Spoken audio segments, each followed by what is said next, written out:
आज हम परमाणु अणु के बारे में पढ़ेंगे। परमाणु क्या होता है? देखिए, परमाणु है सूक्ष्मतम छोटा से छोटा कण है जिसको विभाजित नहीं किया जा सकता और परमाणु मुक्त अवस्था में नहीं पाए जाते परंतु रासायनिक अभिक्रिया में भाग लेते हैं, इसे परमाणु कहलाते हैं और ये अविभाज्य होते हैं। और परमाणु की खोज जॉन डाल्टन ने की थी। और परमाणु में स्थायी मॉलिक्यूल है 3 प्रोटॉन, इलेक्ट्रॉन, न्यूट्रॉन और 3 अस्थायी मॉलिक्यूल है कौन कौन से? न्यूट्रॉनो, मेसॉन और पॉजिट्रॉन। देखिए, स्थायी मूल कण क्या होते हैं, इनकी क्या विशेषताएं है? स्थायी मूल कण में इलेक्ट्रॉन है पहला। इलेक्ट्रॉन में किस अवस्था में पाया जाता है? माइनस की अवस्था में, -1 इकाई होता है या ई के ऊपर माइनस का चिन्ह लगा होता है। प्रोटॉन में पी के ऊपर प्लस का और +1 इकाई होता है।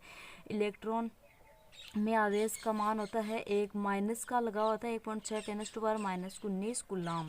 आगे कूलाम होता है इसमें आवेश। और प्रोटॉन में ये कि यही मान होता है लेकिन प्लस में होता है 1.6 × 10⁻⁻19 प्लस में होता है कूलाम। और न्यूट्रॉन का मान 0 होता है। और आवेश इलेक्ट्रॉन की तो -1, प्रोटॉन की +1 और न्यूट्रॉन की 0। और इसको द्रव्यमान में लिखिए तो इलेक्ट्रॉन का मान तो 9.1 × 10⁻31 kg हो जाएगा और प्रोटॉन का मान 1.6 × 10⁻27 होएगा और न्यूट्रॉन का मान भी 1.6 × 10⁻27, लेकिन इनका मान kg में होगा। और इसकी खोज किसने की? कि इलेक्ट्रॉन की तो की थॉमसन ने, जो नाभिक के बाहर होता है। प्रोटॉन की गोल्डस्टीन ने, जो नाभिक के अंदर होता है। न्यूट्रॉन की जेम्स चैडविक ने, जो नाभिक के अंदर होता है। ईंट पग पड़गी, देखिए ट्रिक से याद कर सकते हैं। ईंट पग पड़गी, ईंट का मतलब क्या होता है? इलेक्ट्रॉन। टीका थॉमसन, पीका परमाणु, जिका गोल्ड, ये प्रोटॉन, ये गोल्डस्टीन और ये परमाणु जो डाल्टन ने इसकी खोज की थी। ग्रीक भाषा का शब्द है। नाको नाभिक, जिसकी रदरफोर्ड ने की थी। न्यूट्रॉन की चैडविक ने। इस प्रकार से ट्रिक बना के याद रख सकते हैं अपन। अब देखिए अणु क्या होता है। अणु क्या होता है? अणु पदार्थ का अति सूक्ष्मतम कण जो स्वतंत्र अवस्था में रह सकता है। परमाणु तो स्वतंत्र अवस्था में नहीं रह सकता और अणु रह सकता है, लेकिन परमाणु रासायनिक अभिक्रिया में भाग लेता है जबकि अणु रासायनिक अभिक्रिया में भाग नहीं ले सकता। इस वजह से अणु कहलाता है। अणु 2 या 2 से अधिक यौगिकों से मिलकर बना हुआ होता है। 2 या 2 से अधिक यौगिकों से मिलकर बना होता है। अब देखिए परमाणु क्या? परमाणु में परमाणु क्रमांक क्या होता है? परमाणु क्रमांक वह होता है जिसमें प्रोटॉनों की संख्या परमाणु क्रमांक के बराबर होती है।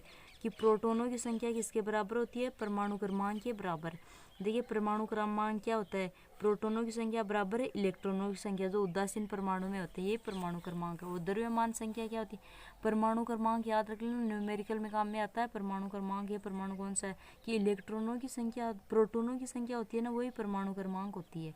अब देखिए द्रव्यमान संख्या, जो नाभिक में उपस्थित प्रोटॉनों और न्यूट्रॉनों की संख्या का योग, जो प्रोटॉनों प्लस न्यूट्रॉनों की संख्या का टोटल योग क्या कहलाती है? द्रव्यमान संख्या कहलाती है। प्रोटॉनों की संख्या प्लस न्यूट्रॉनों की संख्या, या परमाणु की संख्या प्लस न्यूट्रॉनों की संख्या, या इलेक्ट्रॉनों की संख्या प्लस न्यूट्रॉनों की संख्या, ये क्या होता है? द्रव्यमान संख्या। द्रव्यमान संख्या। देखिए किसी परमाणु को इस प्रकार लिख सकते हैं अपन कि परमाणु क्रमांक है, इसमें अक्स है, ये कोई परमाणु क्रमांक है, अक्स में कोई परमाणु है, ठीक है। इसमें जेड का मान है, ये तो है परमाणु क्रमांक। और ये एक का मान है द्रव्यमान संख्या या परमाणु द्रव्यमान संख्या या परमाणु। अब देखो इम्पोर्टेंट कि परमाणु स्पीसीज में कहीं ना पर समस्थानिक है, संभारिक है, इलेक्ट्रॉनिक है, ये एग्जाम में पूछे जाते हैं। इनके एग्जाम्पल इंपॉर्टेंट चीज़ है। देखो समस्थानिक क्या होती है? समस्थानिक परमाणु जिनका परमाणु क्रमांक तो समान होता है लेकिन द्रव्यमान संख्या अलग अलग होती है। इसमें परमाणु क्रमांक जैसे हाइड्रोजन का 1 है, या हाइड्रोजन का 1 समान होता है, लेकिन इसमें 1, 2, 3 द्रव्यमान संख्या अलग अलग है तीनों में। ये 3 समस्थानिक है। और संभारिक जिनमें परमाणु, जिनकी द्रव्यमान संख्या तो समान होती है लेकिन परमाणु क्रमांक भिन्न, इसमें उल्टे हो जाते हैं। कि देखे आर्गन है, पोटेशियम है, इनकी 18, 19 द्रव्यमान संख्या अलग अलग है। द्रव्यमान संख्या तो समान है दोनों की 40, लेकिन परमाणु क्रमांक 18, 19 अलग अलग है, ये संभारिक है। अब है सम इलेक्ट्रॉनिक। इन स्पीसीज में इलेक्ट्रॉनों की संख्या समान होती है। इलेक्ट्रॉनों की संख्या क्या होती है? समान होती है। इलेक्ट्रॉनों की संख्या क्या होती है? समान होती है। देखो F- है, एन, नियोन, सोडियम, मैग्नीशियम, प्रत्येक में 10 इलेक्ट्रॉन। देखो क्लोरीन की वजह से 9 होती है, लेकिन माइनस का आएगा तो एक इसमें जुड़ गया तो एक क्या हो गया? 10 है। नियोन की 10, सोडियम की 11 होती है, लेकिन प्लस में है तो 1 घट जाएगा तो 10। मैग्नीशियम की 12 होती है, इसमें प्लस में 2 है तो 2 घट जाएगा तो इसमें क्या हो जाएगी 10। यह है सम इलेक्ट्रॉनिक। अब देखिए सम न्यूट्रॉनिक क्या होता है। सम न्यूट्रॉनिक यह स्पीसीज है जो परमाणु क्रमांक और द्रव्यमान संख्या दोनों भिन्न भिन्न होते हैं इसमें, लेकिन न्यूट्रॉनों की संख्या क्या होती है, समान होती है समबारिक में। इसमें परमाणु क्रमांक और द्रव्यमान संख्या दोनों ही अलग अलग होते हैं और न्यूट्रॉनों की संख्या समान होती है। जैसे हाइड्रोजन अलग है, हीलियम अलग है, लेकिन हाइड्रोजन की 1 है, द्रव्यमान संख्या का परमाणु क्रमांक 2 है, और दोनों की द्रव्यमान संख्या 3 है, इसकी 4 है। अब इनको अपन दोनों को में से 3 में से 1 हटाए तो 2 बच गए, 4 में से 2 दोनों में न्यूट्रॉनों की संख्या समान है। यह है सम न्यूट्रॉनिक। अब देखो बोरबरी के अनुसार कक्षाओं में इलेक्ट्रॉनों की गति का वितरण, ये क्वेश्चन भी इसमें पूछा जाता है कि 2n² का दर्शाया जाता है इसको। देखो इन नियमों में अपन विभिन्न इलेक्ट्रॉनों की संख्या को 2n² से दर्शाया जाता है। n क्या है, यहाँ कक्षा की संख्या है या ऊर्जा स्तर है, यहाँ n क्या है, कक्षा की संख्या या ऊर्जा स्तर है। इसलिए इलेक्ट्रॉनों की संख्या अधिकतम संख्या पहले कक्ष या के कोश में होगी। जैसे 2 है, ये तो सूत्र में है 2n² है, तो 2 गुणा इलेक्ट्रॉनों की, ये इसमें इलेक्ट्रॉनों की संख्या कितनी है, n का मान 1 ले रहे हैं अपन 1, तो स्क्वायर तो 2 का 2। और दूसरे कक्ष l है, l में 2, सूत्र में n का 2 मान स्क्वायर तो 2 गुणा 4 बराबर 8। तीसरे कोश है m, m में क्या होता है कि 2 गुणा 3 का स्क्वायर तो 9 गुणा 2 बराबर 18। चौथे में n में 2 गुणा 4 का स्क्वायर बराबर 16 गुणी दूनी 32। इस प्रकार अपन इलेक्ट्रॉनों की अधिकतम संख्या 8 हो सकती है। इलेक्ट्रॉनों की अधिकतम संख्या कितनी हो सकती है बोरबरी में, 8। किसी परमाणु में दिए गए कोश में इलेक्ट्रॉन तब तक सब स्थान नहीं लेते जब तक उसमें पहले वाले भीतरी कक्ष पूर्ण रूप से भरे नहीं जाते। स्पष्ट कक्ष है क्रमानुसार, ऐसे नहीं है कि इसमें एल में तो सिर्फ 2 ही है, सीधे एम में आ गए 10 और इसमें एन में 1 है, इसमें 8 आ गए। इस प्रकार से नहीं है, क्रम वाइज भरी जाती है इसमें।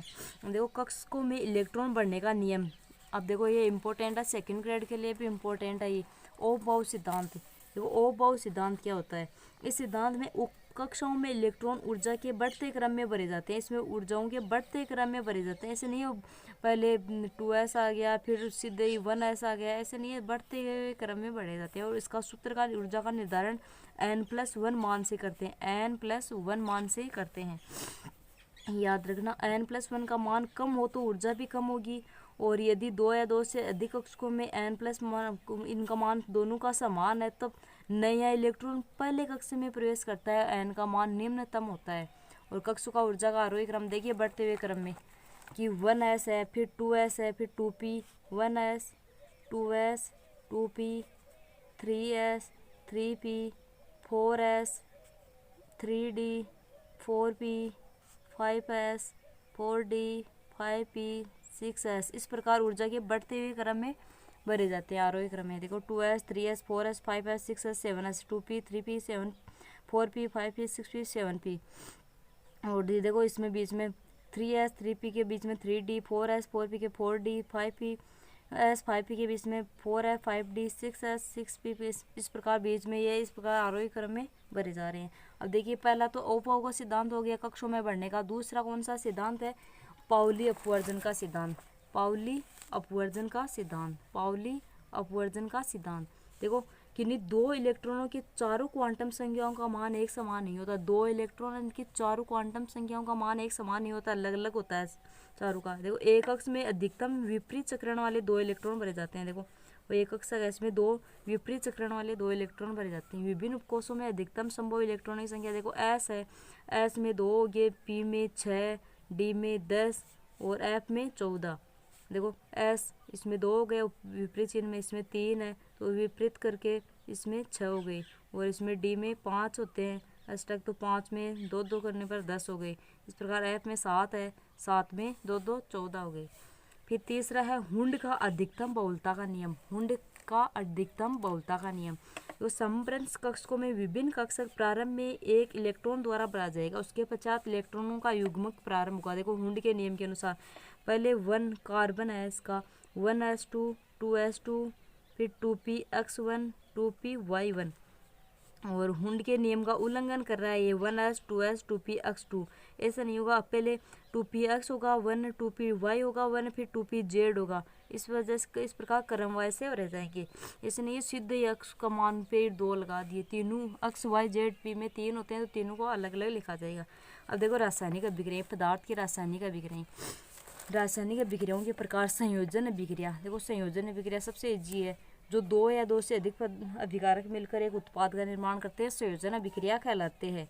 जैसे कैल्शियम ऑक्साइड है जो जल के साथ, कैल्शियम ऑक्साइड है जो जल के साथ क्रिया करके क्या बनाता है, कैल्शियम हाइड्रोक्साइड, जो बिना बुझा हुआ चूना है, ये बुझा हुआ चूना और ये बिना बुझा हुआ चूने का निर्माण करता है। और संयोजन अभिक्रिया में क्या होता है, कोशिकीय श्वसन भी एक उष्मा उत्सर्जीय अभिक्रिया है। कोशिकीय श्वसन, कोशिकाएं श्वसन करती है, वो भी क्या है, एक उष्मा उत्सर्जीय अभिक्रिया है। इस अभिक्रिया में वायु की उपस्थिति में ग्लूकोज के दहन द्वारा कार्बन डाइऑक्साइड, जल एवं ऊर्जा बनते हैं। ग्लूकोज की उपस्थिति में क्या बनते हैं, ग्लूकोज के दहन के द्वारा कार्बन डाइऑक्साइड प्लस जल और ऊर्जा का निर्माण होता है। देखो कुछ उदाहरण, जैसे कार्बन है, ऑक्सीजन को मिलाने पर CO2 बन रहता है, इसमें कोल का दहन, कोयले का जलना। और सूक्ष्म जीवों द्वारा मृत एवं क्षयित कार्बनिक पदार्थों का विघटन भी संयोजन अभिक्रिया का एग्जाम्पल है। सूक्ष्म जीवों द्वारा मृत संयुक्त कार्बनिक पदार्थों का विघटन। अब दूसरी है वियोजन अभिक्रिया। देखिए वियोजन अभिक्रिया क्या होती है, जो एकल अभिकारक जो छोटे छोटे उत्पाद में परिवर्तित होते हैं, एक अभिकारक है जो टूटकर 2 छोटे छोटे उत्पाद में परिवर्तित हो जाते हैं, इस अभिक्रिया में वियोजन या अपघटन अभिक्रिया कहा जाता है। और ये संयोजन अभिक्रिया उल्टी होती है, क्यों, संयोजन अभिक्रिया में तो छोटे 2 या 2 से अधिक अभिकारक मिलकर एक बड़ा अभिकारक बनाते हैं, उत्पाद बनाते हैं, जबकि वियोजन में 2 या 2 से छोटे छोटे उत्पाद होते हैं, अभिकारक होता है ना एक, जो छोटे छोटे उत्पादों में परिवर्तित हो जाता है। इस प्रकार ये उल्टी है अभिक्रिया संयोजन अभिक्रिया की। देखिए एग्जाम्पल संयोजन अभिक्रिया की, चूना पत्थर है, कैल्शियम कार्बोनेट है, जिसको ताप ही अपघटन करते हैं, तो अपन ये ताप के ऊपर, ये ताप ही अपघटन करने पर बिना बुझा हुआ चूना कैल्शियम ऑक्साइड में परिवर्तित हो जाता है और CO2 गैस निकलती है इसमें।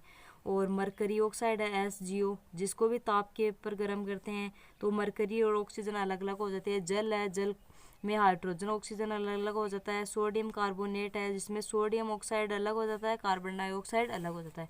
अब है विस्थापन अभिक्रिया। देखिए विस्थापन अभिक्रिया क्या होती है, जिसमें सबसे अधिक क्रियाशील तत्व अपेक्षाकृत कम क्रियाशील तत्व को उसके यौगिक के विलयन से विस्थापित कर देता है। मतलब सबसे अधिक क्रियाशील तत्व है वो कम क्रियाशील तत्व उसको विस्थापित कर देता है, विस्थापन अभिक्रिया कहलाती है। जैसे एक सूत्र भी है, कनकावती नाम